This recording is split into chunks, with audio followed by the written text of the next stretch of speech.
Hello everyone, welcome to It's Vaishnavi. Today we will learn about the chapter Self and Personality. This is chapter 2 of class 12 Psychology. Let's start. चलिए अब हम पढ़ते हैं self and personality. पहले हम पढ़ेंगे self के बारे में। It refers to way in which we define our existence. Self वो होता है जहाँ पे हम अपनी एग्जिस्टेंस को अपने बारे में अपने आप को समझते हैं। ये हमारा सेल्फ कहलाता है। We know that different people holds different ideas and people holds different ideas about themselves. Idea represent the self of a person. सब जैसे हम देखते हैं हर व्यक्ति के अलग अलग पॉइंट ऑफ व्यूज़ होते हैं, तो ये हम सबका सेल्फ को डिफाइन करता है। when the behavior of a person when the behavior of a particular person from one situation to another generally remains stable.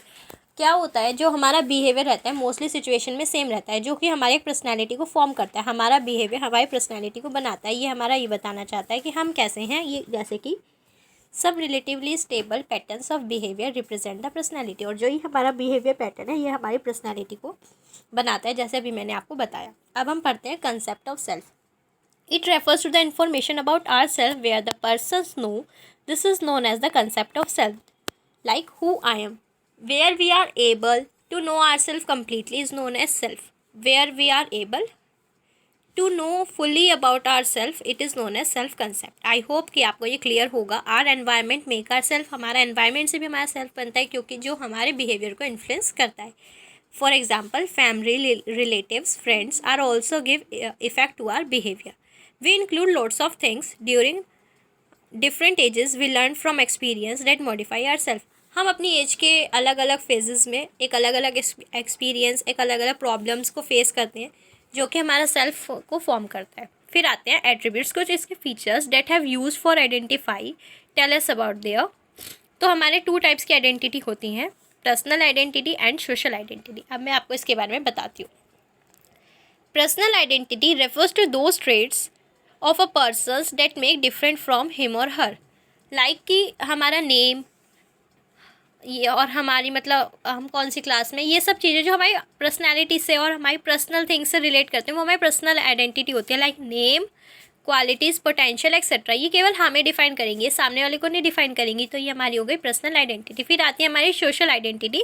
It refers to those aspects of a person that link him और her to the society और culture group और drive from it, जिससे कि हम drive किए जाते हैं। Like हम हिंदू हैं, मुस्लिम हैं, तो ये हमारी सोशल आइडेंटिटी को शो करता है।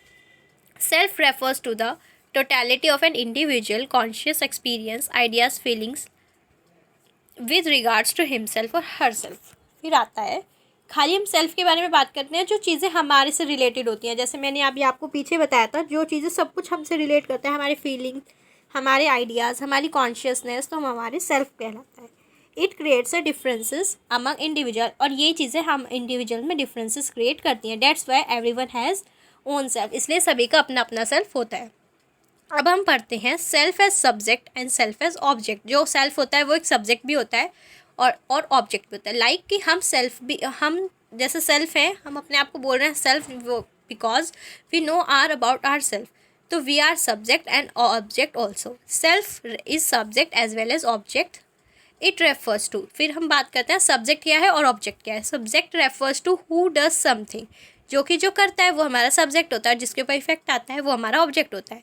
For example, I know who I am, there I is a subject because he know who is she, and who I am is object who know that knows our self. फॉर एग्जाम्पल, मैं आपको इसको अच्छे से बताती हूँ। मैं कहती हूँ मैं अपने आप को जानती हूँ। कौन जानती है अपने आप को? मैं। तो मैं क्या हूँ? सब्जेक्ट। मैं कौन हूँ? मैं ये जानती हूँ। किसको जानती हूँ? मैं अपने आप को जानती हूँ, तो मैं ही ऑब्जेक्ट भी हुई। इस टाइप से होता है।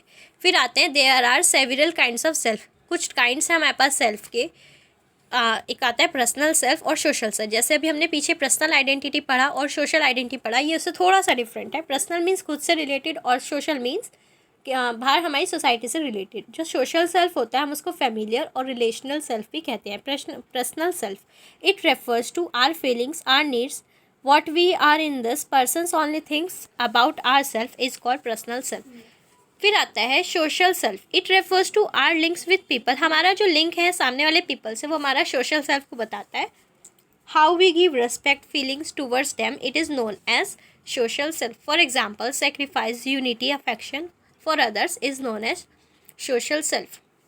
It is also known as familiar or rational self.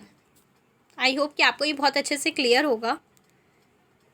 yes, अब हम पढ़ते हैं cognitive and behaviour expect of self. हमारे कुछ सोचने का वे और हमारा जो बिहेवियर को अफेक्ट करता है वो हमारा सेल्फ कैसे कैसे होता है. We perceive our self and holds our ideas is known as self concept. अब आपके पास ना ये 1 मार्क्स में क्वेश्चंस बन सकते हैं. मैं आपको एक बार बताती हूँ. देखो, एक तो होता है सेल्फ कंसेप्ट जो मैं आपको अभी बताने वाली हूँ. एक होता है self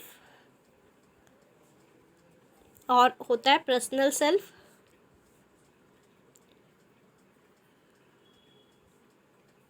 personal and social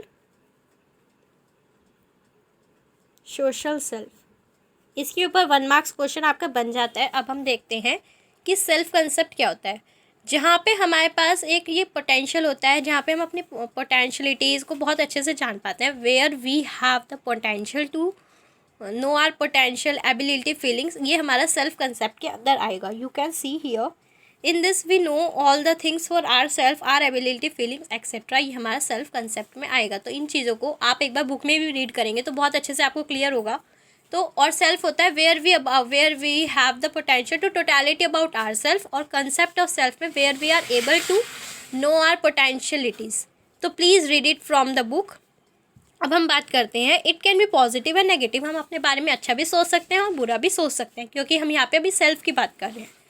it is depend on several factor. ये हमारे बहुत सारे फैक्टर्स के ऊपर डिपेंड करता है. That like self esteem, self efficacy, self regulation and self control. अब हम बात करते हैं सेल्फ स्टीम क्या होता है. It refers to the value of a person's where individual is an able that how much value he और she have. बहुत सारे लोगों को नहीं पता होता कि उनकी वैल्यू क्या है. बाई चांस क्या होता है, बहुत से लोग हमारी डिसरिस्पेक्ट करते हैं और हमें पता भी नहीं चलता कि इसका मतलब है हमें हमारी सेल्फ स्ट्रीम के बारे में नहीं पता है. सेल्फ स्ट्रीम हमारी वैल्यू, हमारी क्या वैल्यू किस प्लेस पर, वो हमें पता होना चाहिए. सेल्फ स्ट्रीम हमें ये बताता है जो कि हमारे सेल्फ को क्रिएट भी करता है और हमारे सेल्फ में इंक्लूड होता है. फिर आता है self efficacy. It refers to the ability where we are able to know our potential for a particular situation is known as self efficacy. Self efficacy हमारी पोटेंशियल को बताती है. किसी भी टास्क को लेकर हमारे अंदर कितनी क्षमता है उसको पूरा करने की, वो हमारी होती है सेल्फ एफिकेसी. फिर आता है self regulations. Where we are able to monitor and organise our behaviour is known as self regulation. जहाँ पे हम अपने बिहेवियर को कंट्रोल कर पाएँ अकॉर्डिंग टू सिचुएशन, ये हमारा सेल्फ रेगुलेशन है जहाँ पे कि हम अपने ऊपर कंट्रोल कर पाते हैं. फिर आता है self control. Self control play an important role to fulfil our long term goals. Like हमारा कुछ मन होता है कि ये ड्रेस अभी खरीदते हैं, लेकिन फिर हमें पता चलता है अरे हमारी पॉकेट मनी तो कम है, तो हम अपनी डिज़ायर्स पे कंट्रोल करते हैं. ये होता है हमारा सेल्फ कंट्रोल. रेगुलेशन होता है इमोशंस को कंट्रोल करना अकॉर्डिंग टू सिचुएशन. और कंट्रोल होता है लॉन्ग टर्म डिज़ायर्स जो हम बाद में भी पूरी कर सकते हैं. वो अपने बिहेवियर पे हम कंट्रोल कर रहे हैं. तो ये होता है हमारा self control. For example, we have a good self control during our worth और रोज़ा. लाइक दिस कि हमारा तो फास्ट होता है तो हम अपने ऊपर कंट्रोल करके रखते हैं. भूख लगती है कि हाँ ये खा सकते हैं, लेकिन हमें पता है ये चीज़ फास्ट में नहीं खानी तो हम नहीं करते हैं. तो ये हमारा होता है self control. A number of psychological techniques of self control have also been suggested. हम अपने बिहेवियर को, अपने आप को कैसे कंट्रोल करते हैं उसके लिए हमें साइकोलॉजी में कुछ टेक्निक्स दी गई हैं. आइए मैं उसको आपको बताती हूँ. एक होता है observation of on behaviour, self instructions and self reinforcement. देखो, ऑब्जर्वेशन करना होता है अपने बिहेवियर को जानना कि हम गलती कहाँ पर कर रहे हैं. It refers to the where we observe our self and modify our behaviour according to situation. Modify meaning होता है चेंज. मॉडिफाई मीनिंग होता है चेंज. फिर आता है सेल्फ इंस्ट्रक्शंस जहाँ पे हम खुद को इंस्ट्रक्ट करते हैं. और सेल्फ रेनफोर्समेंट आता है वेयर वी की reinforcement to our self. It can be negative और positive according to our behaviour. Like this कि हमने कहीं पे बहुत अच्छा काम किया और फिर हम अकेले में अपने आप को कहते हैं, अपने आप को मोटिवेट करते हैं और हम रेनफोर्समेंट देते हैं, अरे वाह तुमने तो बहुत अच्छा काम किया. ये होता है सेल्फ रेनफोर्समेंट. इसके थ्रू हम अपने आप को जान पाते हैं, अपने बिहेवियर को हम कंट्रोल कर सकते हैं. लाइक हमें पता है कि ये चीज़ गलत है तो हम अपने आप को कहते हैं नहीं नहीं ये अभी नहीं करना है. तो तो ये होता है सेल्फ इंस्ट्रक्शन, क्योंकि हमने पहले ऑब्जर्व करा कि हाँ ये गलत है, फिर हमने इंस्ट्रक्ट करा और तब हम उस पर कंट्रोल कर लेते हैं, तो हम अपने आप को रेनफोर्समेंट देते हैं, यस तुमने कंट्रोल करा, बहुत अच्छी बात है, नेक्स्ट टाइम भी ऐसे ही करना। तो ये सब चीज़ें हमारी आती हैं साइकोलॉजिकल टेक्निक्स के अंदर। फिर आता है culture and self. The most important distinctions between the Indians and the Western view is the way the boundary is drawn between the self and others. Indian culture is different from Western culture. We are aware from it that Western culture is very different from Indian culture, and we are aware from it. हम जैसे कि देखते हैं जो culture होता है वो हमारे सेल्फ पर बहुत ज़्यादा इफ़ेक्ट करता है। हम जिस टाइप के एनवायरनमेंट में रहते हैं उस टाइप का हमारा बिहेवियर, हमारा वे ऑफ थिंकिंग होता है, तो ये चीज़ हमारे ऊपर बहुत ज़्यादा इफेक्ट करती है। इसमें यही बताया है। And rest of the chapter that is concept of personality we will do part second. Okay, thanks for watching.